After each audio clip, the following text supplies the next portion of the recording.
தேர்தல் என்று வந்தால் ஒரு சிறப்பு அண்ணன் ஓபிஎஸ்க்கு உண்டு. காரணம், இந்த வேலையில் 5 முறை தொடர்ந்து சட்டமன்ற உறுப்பினராக பணியாற்றிய பெருமை, வெற்றி பெற்ற பெருமை அண்ணன் ஓபிஎஸ் அவர்களுக்கு உண்டு தெரியும்.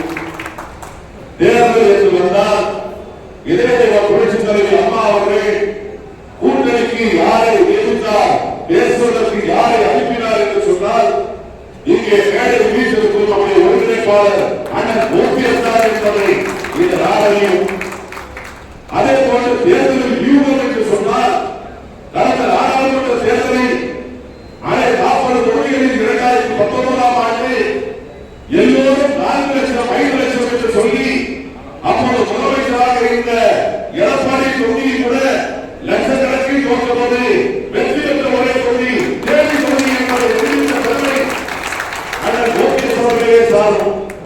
அதே போன்று நம்முடைய உரிமைக்காக, தொண்டர்களுக்காக இன்று இந்த உரிமை மீட்பு குழுவை ஆரம்பித்து இன்று தொண்டர்களின் உரிமையை மீட்பேன் என்று சொல்லி உங்கள் உணர்வை புரிந்த ஒரே தலைவர் அண்ணன் ஓபிஎஸ் தான் என்பது எல்லோருக்கும் தெரியும். அப்படிப்பட்ட அண்ணன் ஓபிஎஸ் அவர்கள் இன்று உங்கள் உணர்வை புரிந்திருக்கின்றார், என்னுடைய உணர்வையும் புரிந்திருக்கின்றார்.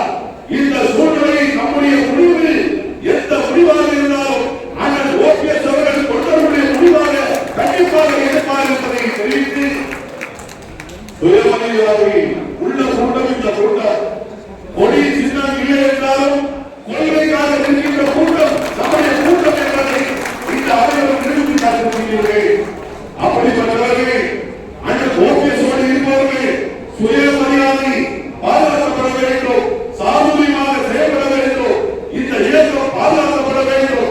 அதற்கு நல்வழி கொடுத்த அனுபவசாலி அண்ணன் ஓபிஎஸ் ஒருவர்தான் என்பதை மனதில் வைத்து அவரை எடுக்கும் எந்த முடிவாக இருந்தாலும் அதற்கு நான்